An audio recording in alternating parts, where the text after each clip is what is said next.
शाह साहब, एक और पॉइंटर भी आपके सामने रखूँगी। इस तरह के ऐसी आफात से बचने के लिए हम ये तो इंश्योर कर सकते हैं कि जो हमारी कम्युनिटीज़ हैं वो वेल पोजिशनड हो एटलीस्ट।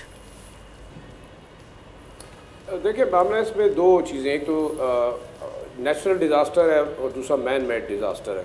नेचुरल डिज़ास्टर को अगर आप देखें तो वो इंटरलिंक्ड है विद मैन मेड डिज़ास्टर्स। आपकी देखिए कैचमेंट एरियाज़ के अंदर जिस तरीके से आपके डिफॉरेस्टेशन हुई है, एक ज़माने में 94 से 100% जो है वो एक खैबर पख्तूनख्वा और नॉर्दर्न एरिया का बजट जो है वो फॉरेस्ट डिपार्टमेंट जो है ना वो उसको फीड करता था। लेकिन आज आप देख रहे हैं जो टिम्बर माफिया है उसने कितनी बेदर्दी से दख्तों की कटाई की, तबाही की, और उसके आप देख रहे हैं कैचमेंट एरियाज़ के अंदर जो बारिशें होती हैं वो उसके साथ सॉइल एरोजन और दरख्तों का आना और फ्लड्स जो आए हैं इस तरफ भी आप देखें नॉर्दर्न एरियाज़ के अंदर आपके जो है वो बनसेरा, एबटाबाद और दूसरे एरियाज़ के अंदर कितनी बड़ी तबाही हुई। चित्राल के अंदर मिलियंस ऑफ रुपीज़ के जो पुल बनाए गए थे वो बह गए। तो ये डिज़ास्टर मेरे ख्याल में इसमें टेक्निकली अगर देखा जाए तो अल्लाह ताला की तरफ तो ठीक है, बिल्कुल एक जो चीज़ होती है उसको हम काउंटर नहीं कर सकते। लेकिन हमारी जो NDMA और जो PDMA FDMA है वो सिर्फ और सिर्फ वार्निंग इदारे हैं। उनके पास एज सच इन चीज़ों को निमटने के लिए, इनसे मुकाबला करने के लिए कोई ऐसा स्ट्रक्चर भी नहीं है और ना उनके पास कोई मैन पावर है, ना वो लोगों को जो है वो किसी तरीके से ट्रेन कर सकें। आप रेस्क्यू 112 के ऊपर जाते हैं या फिर मिलिट्री को बुला के कहते हैं जनाब फौज जो है इमदाद फराम करी। एक इशू तो ये हुआ। दूसरा देखिए सबसे बड़ी ज़्यादती वाली बात यह कि आपकी जो इन प्लान अर्बन प्लानिंग है, आप जितने आपके ये एरियाज़ हैं दरियाओं के साथ साथ जो इंक्रोचमेंट्स हैं वो मेरे ख्याल में बड़ी तबाही और आबादियों को नुकसान पहुंचाने की एक बड़ी वजह वो भी हो सकती है। और तीसरा जो मेरे ख्याल में जहन है, आपका जो पानी ज़ाया हो रहा है वो स्टार्टिंग फ्रॉम द ग्लेशियर्स मिल्टिंग आपके नॉर्दर्न एरियाज़ के अंदर या आपका जो मालाकंड, स्वात, इवन पंजाब का जो पानी आता है, अगर आप बाकी इनके ऊपर जो है वो नहीं बना सके, इनको स्टोरेज के लिए सिस्टम नहीं कर सके तो ये सारा पानी आपका जा रहा है समंदर के अंदर, जाहिर बात है। और आप अगर इस तरफ देखें तो मेरे ख्याल में हमारे पास कोई ऐसा लॉन्ग टर्म प्लान नहीं है।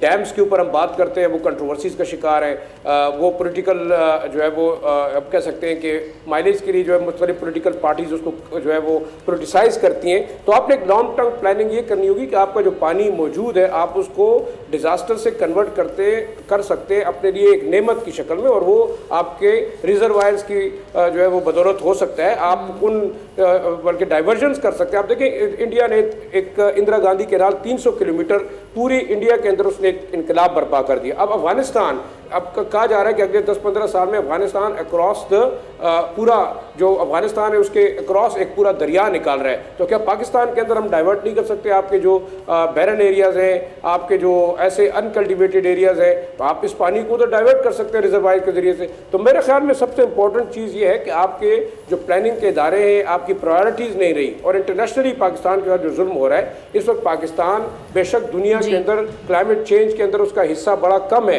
लेकिन डिजास्टर और क्लाइमेट चेंज से जो इफेक्ट हो रहा है वो पाकिस्तान सबसे ज़्यादा हो रहा है। और अभी जो UN ने एक जुल्म किया है, पाकिस्तान उन कंट्रीज़ की लिस्ट से निकाल दिया गया है जो कि डिजास्टर और क्लाइमेट चेंज के हवाले से इंटरनेशनल या UN इदारों से इमदाद दे सकती है। तो मेरे ख्याल में देखें ये एक न सिर्फ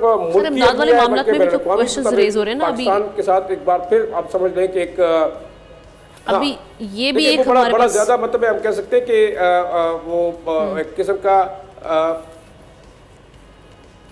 जी ठीक है। एहतशाम साहब, ये इमदाद के हवाले से भी तो बहुत से क्वेश्चंस रेज होते हैं। अभी जो फंड्स हम बाद में देखते हैं इलाकों की बहाली के लिए, रिस्टोरेशन के लिए, उसमें अभी बलूचिस्तान में जो सैलाब से तबाह होने वाले इलाके हैं उनके लिए जो मौसूल किया गया था $22 करोड़, इसमें से सिर्फ $2 करोड़ 20 लाख खर्च होने का इंकशाफ हुआ है। तो फिर ये वाले मामला होंगे तो फिर सवालात तो उठेंगे। देखिए हम ना अभी बात हो रही थी ना, पहले लाहौर का जिक्र किया, by the way Lahore number 1 आलूदा तरीन शहरों में दुनिया में हो गया है। मैंने ये फिर से माशाल्लाह से नंबर 1, ये भी एजाज़ हमें मिलना था लाहौर का आलूदा तरीन होने का। देखिए हम ना क्लाइमेट चेंज के वाले, पहली तो बात है कि इस सारी दुनिया में 3-4 बड़ी वजारतों में से क्लाइमेट चेंज एक इम्पॉर्टेंट वजारत होती है। हमारे यहाँ बिल्कुल जिस बंदे को कुछ पता नहीं होता उसको लगा दिया जाता है इसका वज़ीर, लेकिन शहरी रहमान जब बनी थी पिछले दौर में तो उन्होंने बड़ा इस पर काम भी किया था। अब देखिए 2-3 चीज़ें बड़ी इंपॉर्टेंट है। पहली तो आप बात कर रही हैं, देखिए ये 3 जो बड़े सैलाब आए थे, इन सैलाबों का सबसे बड़ा नुकसान जो हेल्थ पॉइंट ऑफ व्यू से हुआ ना हमना, वो 6-6 महीने 8-8 महीने पूरा साल पानी नहीं निकल सका वहाँ से। उससे जो जिस तरह की खौफनाक बीमारियाँ पैदा हुई वो आप सोच नहीं सकती। अभी अब बात यह है कि आप 3 बड़े सैलाबों के बाद 2022 का आखिरी जो आया था, फिर आपने देखा उसके बाद कॉन्फ्रेंसेस, इंटरनेशनल कॉन्फ्रेंसेस हुई, और ये हमारे प्राइम मिनिस्टर शहबाज शरीफ साहब अबूरी हुकूमत में थे, उन्होंने कहा था जी $30 बिलियन का हमें नुकसान हुआ है, जानी माली नुकसान हुआ है और जानों का नुकसान अलहदा हुआ है, कैटल्स और इस तरह से जो लोग हमारे जानवर जो मारे गए वो अलहदा से हैं, ज़मीनों का अब अलहदा काम ख़राब हुआ था। अभी देखें इस हवाले से जो हुकूमत करना चाह रही थी, अब वो $30 बिलियन मंजूर हुआ IMF ने, और हमें सिर्फ इस हवाले से $2 बिलियन एडिशनल दिया था, ये सैलाबों के हवाले से, प्लस हमें ये जब कोरोना आया था उस हवाले से हमें दिया गया था। इंटरनेशनल लेवल पे ये कमिटमेंट नहीं पूरी की गई। अच्छा, अब सवाल ये है कि जी हमारे यहाँ चीज़ें क्यों नहीं ठीक होती। बलूचिस्तान की सूरत हाल का भी जिक्र किया है।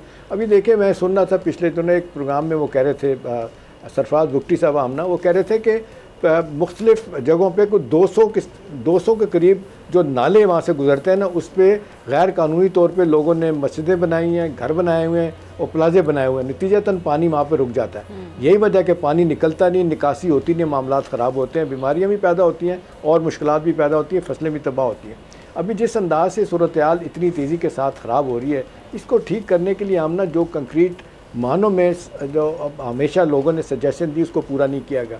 वापडा ने जहाँ कुछ अच्छे काम किए, मुझे याद है आमना 84-85 में उन्होंने एक स्टडी बना के दी थी हुकूमत पाकिस्तान को, उस वक्त से अब तक वो पड़ी, या लोग कहते हैं बड़ी वायबल है, कि उन्होंने 432 साइट्स आइडेंटिफाई की थी, जिसमें उन्होंने कहा था कि 10 मेगावाट्स, 50 और 100 मेगावाट के जहाँ पे छोटे छोटे आप अपने हाइडल पावर प्रोजेक्ट लगा सकते हैं, उसका ना सिर्फ ज़मीनों को फ़ायदा होगा और पानी रुकेगा भी नहीं, और जो 40% पानी हमारा चला जाता है समंदर में, उस पर ज़ाया होने से भी बच जाएंगे। अब सवाल ये कि बातें तो सारे ही करते हैं, NDMA का रोल रोज़ होते हैं, कोऑर्डिनेशन सूबों की नहीं होती, रोज़ होते हैं कि सबको पता है दुनिया में कि पाकिस्तान में राइजिंग जो ये वेदर है, जिस तरीके से टेम्परेचर बढ़ रहा है, इससे मुश्किलात पैदा हो रही हैं। इसको ठीक करने के लिए जो कुछ करने की ज़रूरत है, अभी बहुत कुछ करना है।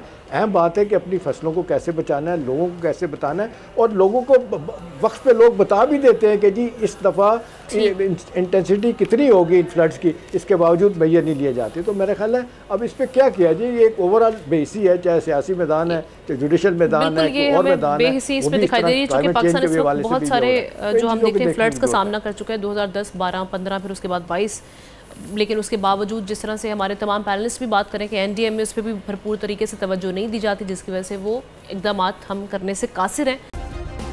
सब्सक्राइब करें और बेल दबाएं ताकि कोई खबर रह न जाए।